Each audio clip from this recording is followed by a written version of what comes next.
See, this is what it's about. Cornish pasty, big hunk of bread which has got too much butter on it.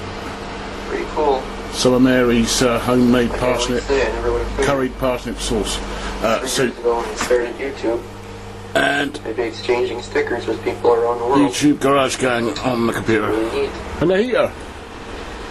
Cool. So, with that being said, morning YouTube, it's Scott. Scotty here. In my garage. It's looking nice. The snow's gone round here.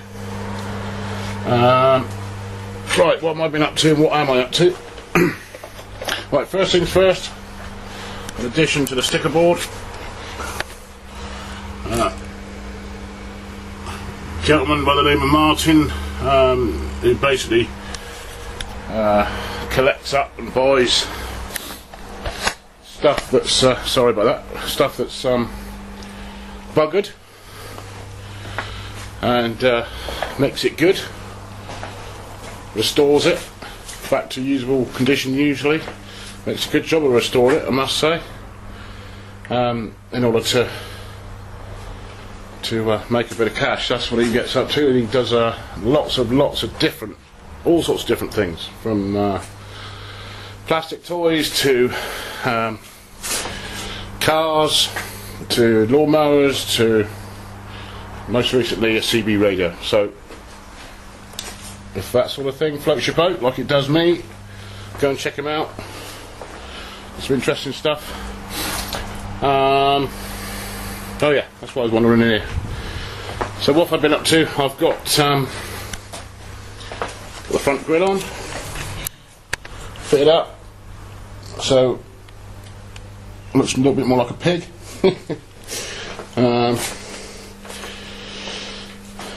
So that's what that looks like. Now it's back in. I've got the radiator back in, so that's allowed me to get the radiator back in. So that's back in. I've just been and bought another thermostat, so I'm going to get the thermostat in. I've started these. You'll see it's a 57 Austin. To start these, they had a one-position ignition switch or two-position ignition switch. You turn the ignition on, and then you pulled a cable inside the car to start it. And they don't have a solenoid. Well, they have a solenoid, but it's a mechanical solenoid rather than an electronically actuated one. So we've got to put that on. We've got to get the fuel lines run through. I'm trying to make it coolant tight, and got the heater box out to check that out, and it looks like it's had and still got a leak, so I need to sort that out.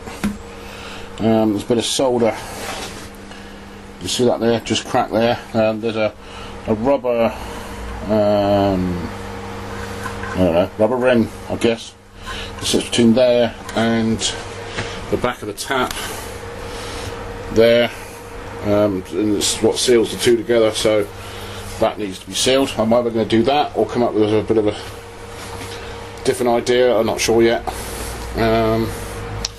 So this has been brush painted in the past, so it's a matter of getting the rust off that and getting that cleaned up, and a lot of it was seized up, so we're getting some stuff working again. So some little flaps. Pretty sure I'm right in saying this, that a lot of these were optional extras to have a heater. So anyway, so we're going to get this cleaned up, de-rusted, painted, and back on, and hopefully not leaking, so I can just dying to get the engine running and warmed up the temperature. That's what I'm looking forward to doing. So that's what we're up to today. Tomorrow there's a show to go to, and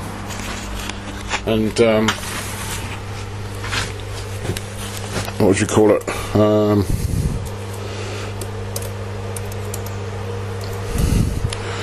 A show and auto jumble, what we call it. Swap me with my screensaver. Oh, let's get it back up again. When it wakes up, there we go. Just when I start. That's a photograph of Poole Quay, which is near us, at 8-10 miles away, back in the end of the 50s. Got a Bedford van,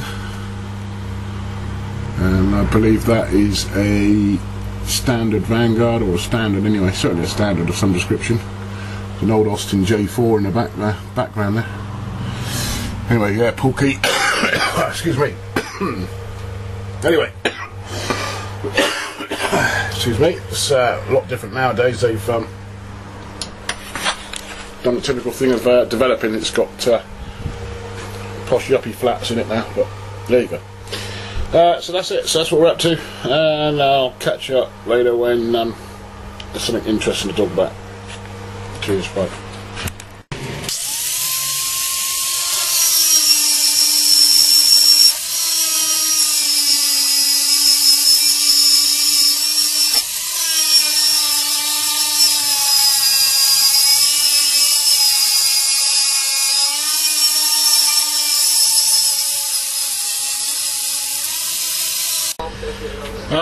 Reuben, if you this is for you. It's just to show you. My little compressor won't run a DA. It's just a 2 horsepower compressor. I think it puts out about 9 CFM, so it's not basically not powerful enough to run a compressor. And I've had this thing for years, and it's basically an electric DA. And it was really cheap from well, our shop, local shops, the B&Q. I think it's comparable to a Home Depot over your side of the pond. It was very cheap. I think it was about £25 when I bought it, and I've had it for years. And alright, it's electric. It's got an output for a Hoover or for a vacuum. The downside to it is it's got quite a small disc on it. It takes 4-inch discs, I think 4.5-inch discs rather than the 6-inch discs. But I don't really mind that personally. It works exactly the same as a DA, and I just find it's also not quite as noisy. I don't know if that makes a difference, but I mean, it's noisy enough. But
it's got variable speed on it, so you can turn it down. I can't actually stall it. You can press down it as hard as you like, and you can't stall it. So there's some power in behind them. Just a thought, mate. You know, save your poor old fingers in that in your garage. If that gets you going before you get your compressor, you know. But you know, one thing I do know for sure is that you need lots of air if you're going to get a compressor. I'm sure there's lots and lots of people that know an awful lot more about compressors than me. But if you're going to be planning on using air tools, they suck a lot of air, so you know, you've got to get the biggest bugger you can get, I think, apparently. But that's why I'm used to having a big compressor at work and being able to run air ratchets and air impact guns and all sorts, you know, up to inch drive or whatever. But my little compressor there, it's okay for spraying, or it just about keeps up with my spray gun, but certainly wouldn't run any power tools. You know, just a thought, mate.